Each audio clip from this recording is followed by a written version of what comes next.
is Colin McCracken from Zombiehamster.com. I'm here with Randal Plunkett, director of Out There, which played earlier this morning at Grimmfest 2013. Randal, can you tell me a little bit about the psychological approach to Out There? Because it's a very interesting film in terms of character. So if you could begin by elaborating on that a little bit, please. Well, for me, it was a film that I wrote at a particular time in my life when there was quite a lot of worries and things going on. My father was at the stage where he was near death, and I was about to inherit my family's estate, and there was a lot of pressure to keep the name going, and 21 generations of my family through that place. And there was a lot of fears and worries that had been built up, and I needed to kind of express it in a certain way. And if I was a painter, I would have painted it. Instead, I'm a filmmaker, so I had to put it into film. Of course, rather than making just a drama, I used the things that I really enjoyed, which was the horror aspect to it. So it was a very sort of symbolic kind of portrayal of my own fears and worries that were, the leading up to my father's death, and the expressing of sort of fear and the possibility of running away from responsibility. And that's kind of where it came from. Originally, of course, I incorporated the monster aspect as a formula to kind of push that feelings on into it. So it was a very personal film for me, and it kind of I wanted to express it in the way I did, because I shot very wide. And how I normally work when I shoot a film is I get an idea, a visual concept. I like art a great deal, so what I do is I normally look at certain artists that I like and take certain palettes and certain light setups and the colors. And I've always been very into the vivid, so I'm very into strong coloring. So I wanted to portray sort of almost visual candy, so to speak, with a very strong soundtrack. Because again, so much of isolation is being alone, listening to music, or being, hearing the sounds of what's around you. So I wanted to portray that in cinema, and that's why I kept the dialogue very light. And that's kind of where it came from. And it came from that worry and that fear that I had of responsibility, and that's portrayed when Conor Maran's character flees the scene. Yeah. So the utilization of the monster as metaphor. Absolutely, and I'm really into that. And there's plenty of symbolism all the way through. And I think that's very important. That's one of the reasons why it takes me so long to develop anything that I do, because I usually come up with a basic concept, and I'll keep going back to it. I'll keep trying incorporating things, bits of philosophy, things that I've read, pictures I've seen, and I try and put that into a mix match. So it becomes a sort of melting pot of all these different ideas, all these different feelings that I have, and that's, in the end, Out There comes out. And literally, that's where it came from. That's wonderful. One of the things I wanted to ask you about, you shot this during the day, you shot this out in the open. Because of this, it has a very organic colour palette, predominantly green. Yeah. And I was just wondering, was there any sort of connection with the Eastern belief of green being the colour of fear? Was that something that you were going for at the time? No, I was going for the organic. What I wanted to portray is, firstly, I wanted to show space. I wanted the isolation, and I thought a lot of isolation in a lot of films are done when people are in small spaces. I wanted to do the complete opposite. I wanted massive, really, it's a beautiful prison. And that's where my responsibilities were. I live in a beautiful place. This is a beautiful life that I have, but at the same time there is that dread underneath, and that's what I wanted to portray in it. And the thing is the strong colors, and that came from a lot of I was looking at a lot of Monet pictures at the time. So that's where the strong colors came from. It really was an artistic choice, because that was what I was looking at, and I felt so inspired by it. And the fact that it's all organic, all my films come from that. I feed off nature. And ironically, somebody pointed out to me recently that I'm a lot like my great-grandfather. My great-grandfather wrote fantasy books. And he was fascinated by nature. He loved man's fear of nature. And I kind of attacked it, ironically, in a very similar way, unintentionally, that my films are always about that sort of thing. It's man isolated or alone in nature. Even when, it's a small place like Ireland, you're still alone, you have that solitude. And I think that's what Ireland's particularly good for, where we're very good at solitude and sadness within the beauty. It's one of the most beautiful countries in the world. So I think it was very true to that sort of Irish spirit that we have there, particularly the feelings with what's going on economically. There is that sort of element of despair. Yes, and it was interesting how you used that natural setting throughout the opening scenes of the film to create this very disorientated sense, both within the character and something that bleeds through to the audience as well. And I was just wondering what you were going for with that, this sense of fragmentation that existed within Conor Maron's character in those opening scenes. The thing is, one of the things that I felt in my life is perception. My own perceptions are often not what reality is, and I'm well aware of that. And how I see things, it is very fragmented. I feel things, I measure things in a very fragmented way. This is, I think, a human problem. And my perception, their relationship is for me a very honest one, because they're both unhappy. They're both kind of in fear of each other. They can't. She's as mixed up as he is about the feelings that they're having. There's a lot being said that's not being said. Yes. And I wanted that, and I wanted these very long, uncomfortable pauses. And there's a lot of awkwardness on both parties. Yet very little is said between them. And the dynamic of the characters was, for me, a very typical Irish family, where people just endure. And it's a very Irish trait, is to endure pain, enjoy family. And that's why, for so long, I think partially from Catholicism, there's a lot of unhappy families that people sort of just stay together because they were married. And I think that's something that's very strong in Irish culture. That feeling, I think a lot of people growing up saw that. And I certainly saw that when I was growing up, because divorce was still fairly new. When I was growing up, I mean, now it's had its time and divorce is much more regular. But when I was growing up, I think they only agreed to divorce. Probably can tell me this. Early 90s. Early 90s. So I was going to school, so I saw so many sort of sad couples, kind of couldn't break up with each other, but were absolutely miserable on both sides and just going through the motions. And I wanted a little bit of that to seep into my film. And that is, for me, what I was in fear of as well. It wasn't through a woman. It was through my own responsibility. It was that I wanted to run. I should have run, but I didn't. I kind of just endured. I kind of just felt it until the point where I had a physical embodiment of problems, which were the monsters. And then the character finally gives up and runs. So it was my own kind of trying to get to accept something that was a fact. And that's what the whole film was sort of built on. And I think I had a lot of fun doing it as well, because it's, having done it, I feel like I got a weight off my chest. So now the next thing that I do will probably have elements of that, but it will be for something else. It will be some new set of problems that I feel that I have to express. That's really, for me, I think musicians do it in a song, I do it in a film. And by doing it, I feel that I can grow. And that's for me what the film is. It's an incentive to kind of grow beyond. And that's for me where it comes from. And in the short space, or the short running time, it's a film which presents you with many doors, all of which are only open ajar. And there are a lot of different avenues that the film could take.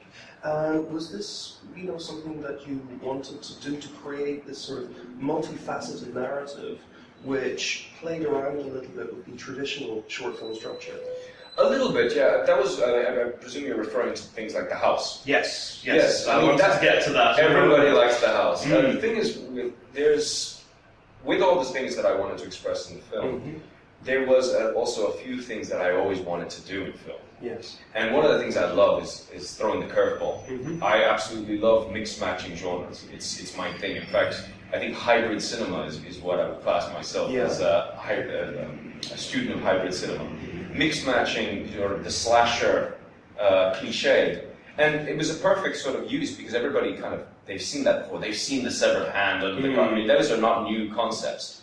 It's kind of putting them in a different way that perhaps people can get the false sense of security. They see a haunted house or a scary house, they think, Texas Chainsaw Massacre. I've seen this before. But what they don't expect to see is the hero not to hide in the closet, not to go up the stairs, but to actually just pelt and run like any intelligent human being. The fact that he even got as far as the sitting room. And I'll tell you something funny, because when we were shooting that the woman who was living there, she died, and we were actually going through her books, and those books that and those little things that she wrote were on the desk, were actually hers. And we started reading it. There was some dark stuff there. There was a lot of sort of stuff dealing with sexuality and stuff. She was an old woman. She was talking about all these sexual adventures he had, and really like not normal stuff at all. And a lot of sort of religious connotation as well within the writing. I mean, our gaffer started reading through it. He got a bit freaked out in the house, you know. And it was a very strange house anyway. There was a lot of things. There was a sort of I don't know, one to comment on energy, but there was a feeling that we had in that house that there was something not quite right. Yeah. And I thought that was kind of what we wanted to feel. And that when we shot that, I mean, it looked legit because of that, I think. And I mean, there was a lot of processing done. She didn't have all that Latin written on the walls and stuff, but there was that feeling, that atmosphere already there. And that's what I thought it was so easy to kind of dress that a little bit more, to make that feeling, and that is the house of something that's wrong. That is the house of the wolf, you know, so to speak. And when we shot it there, I mean, those are the kinds of things that I wanted to do, and I really was interested to kind of present certain aspects and certain things that I wanted to do. I mean, I happen to love slasher films, so it was a subtle nod to all those films that I grew up with, like Texas Chainsaw Massacre, like Friday the 13th, like Halloween. Yeah. And I kind of wanted to, and I loved the idea of it, you know, and to just trick the audience, just to give them a sense of something that, the false sense of security. This is a slasher movie. Yes. And then nothing to do with it. Just like a slight thing to make the audience look one way and then hit them with something else. Yeah, which is great. Just to play around with the narrative, play around with expectations. And because it's essentially a short film, so it's essentially a sketch. With a sketch, you don't have to make a few sketches. It's not a bad thing. You can do whatever you want. And when you make a film is like a proper work. It's a body of work put together. And that you have less leeway to be as daring, because with sketches you design kind of what you're going to do. It's like plans. Yeah. So you can try different things in a short film a lot easier than you can in a feature, and allow them to work. Where if I tried that in a feature, it might have not worked. People might have found that it was just too much. But do it in a short film for 15 minutes. People can get behind it. It's a short enough time that they don't invest too much and don't try and overcomplicate things with the rest of the dialogue or the rest of the narrative. Yeah. Where in a feature film it can be done, but you have to be very, very careful. Yes. But with shots, I mean, if it blew up in my face, it's my sketch, you know. That's great. So that was the idea behind it. Yeah, fantastic. I'd like to return for a moment to the cultural connotations that you spoke of earlier on. Not only, you know, has Ireland clearly been a very religiously controlled country for many years, but it's also been a country that's had a fascination with the macabre, and a fascination with darkness. I mean, this is a country that, from a literary perspective, has produced Bram Stoker's Dracula, the ghost stories of Sheridan Le Fanu, Oscar Wilde, and Dorian Gray. And from a folk and fairy tale perspective, you have Yeats's collections and things like that. And I'm just wondering, as a contemporary culture, do you think that storytellers, filmmakers, and the like have lost that sense of fascination with darkness? And do you think that's something that they should try and attain once more? You know, I was speaking to my father once before he died about this, and it was something very interesting. And I'll get back to your question, but he said to me something that he was in the 70s. People wanted fantastic things. They wanted to see James Bond go to a beautiful island and kiss a beautiful girl or whatever. Then something happened along the way, and we suddenly became very obsessed with seeing what we see outside our window. You know, the kind of social films came out, and that's what people were very interested in. They forgot the idea of living in a kind of fantastic, see what they see. The actors changed. They became looking more normal. You didn't have those movie stars that you had back in the old days, these classic sort of perfect people. And these perfect locations, and they became much more typical, I would say. And for me, I think that happened a little bit with literature as well. And it's not that I think that Ireland hasn't got the the attraction to darkness, because it's still very much there. There's still that depression, that sadness. We are drawn to misery, definitely, and that hasn't gone. Though how we present it has changed. We present it in a very sort of narrow point of view, and we just try and incorporate that into the everyday. And I think also because with the high-end illiteracy now, people in Ireland are fairly well educated. The education system's gone up, so the voices have become, there's more of them. Where in the old days, literature and stuff was for the educated, and your average Joe who was working in the field couldn't write, or often wouldn't get the opportunities to write. So I think the voices and the people who are speaking have changed, and I think that's one of the things that has changed. Not to say that there isn't people still doing it and going to darkness, and I think Ireland has always had really good writers. We've never been that great at painting or at cinema, and I think one of the main reasons was that because there was no paintbrush, painters. Paint back in the days, but people could tell. People would go to the pub, it's a cultural thing. So people could tell stories. So I think we've just been a bit slow to the mark to kind of get to the new mediums. And I think now it's happening, but it's happening slowly. And people who are doing films, particularly films of darker nature, I'm talking to a lot of my fellow filmmakers who are making films per se, I think we're starting to see a lot more of a revival going in that direction. I mean, in films like Citadel, films like Dark Touch are headed in that way. We're starting to see much more of these traditional kind of dark Irish stories that are coming through. And it's a very exciting time. And I think it's really what it was. I think it was just a social thing that happened in Ireland. And that's why I think for a while you had a kind of a dampening of darkness, and you had a much more social darkness, which is a bit different. Where myself, I've always been interested in the fantastic. So that's why, for me, I'm going to keep making these kind of very high kind of concept monsters, and that's the sort of thing that I've always liked, and I like metaphors. So the metaphor of a monster for me is far more interesting than seeing my neighbor. You know?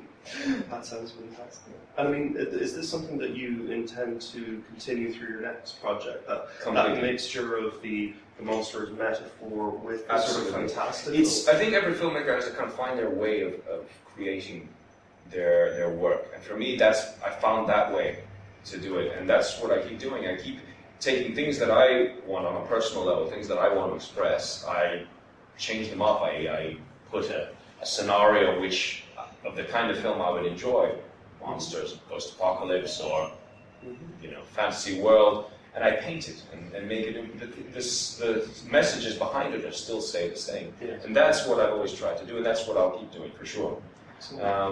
Because it's always what I like. I went to film school, so one of the things that I really always had a taste for was studying things and trying to find the meanings behind things. And that's one of the reasons why I love films like that Dario Argento made. That what's his name? Also, what's the other one? Romero. Why I liked Romero's films so much, because he had a lot of social criticism. If you look at Dawn of the Dead is full of metaphor. And it was a little bit more obvious than some of the others, but it's exactly, and I think if one of the reasons I think I have such an attraction to his films particularly is I think his artistic process is probably not too different to the way I work. So if I ever meet him, that's one of the first things is that, how do you come up with your concepts? And I'm sure he would say something very similar to what I've said here. And or at least I like to think so. And that's one of the things that I like to seeing in cinema.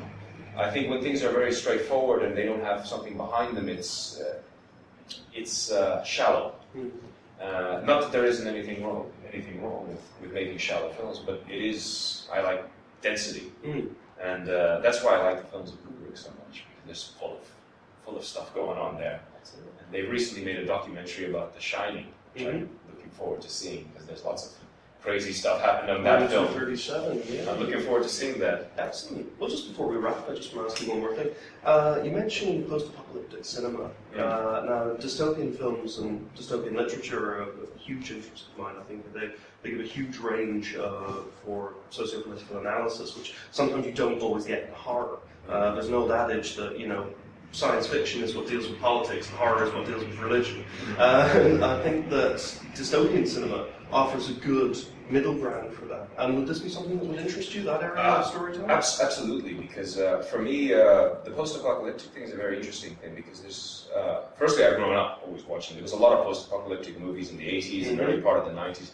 There was a drought towards the end of the 90s, and 2000, there's been very few really good ones. And for me, that's something that is coming back. And with the world coming apart at the seams like the way it is, I think there's now the time to bring that back. And that is such something that we see every day. And my new film particularly is very much inspired what I'm seeing going on in Japan at the moment, which is why there's a Japanese influence to it. My great-grandfather was always interested in Japanese stuff. In fact, he never took payment from the Japanese. He traded all his sales and book revenue for Japanese artifacts. So we never received a payment from Japan, and we still to this day don't.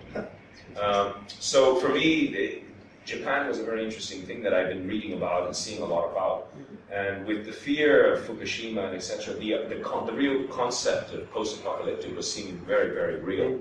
And that's one of the things that I've tried to express. And I think there's a suitable ground when you boil humanity to its very, very most animalistic kind of nature, and that's what happens in a post-apocalypse. You see humanity's true face.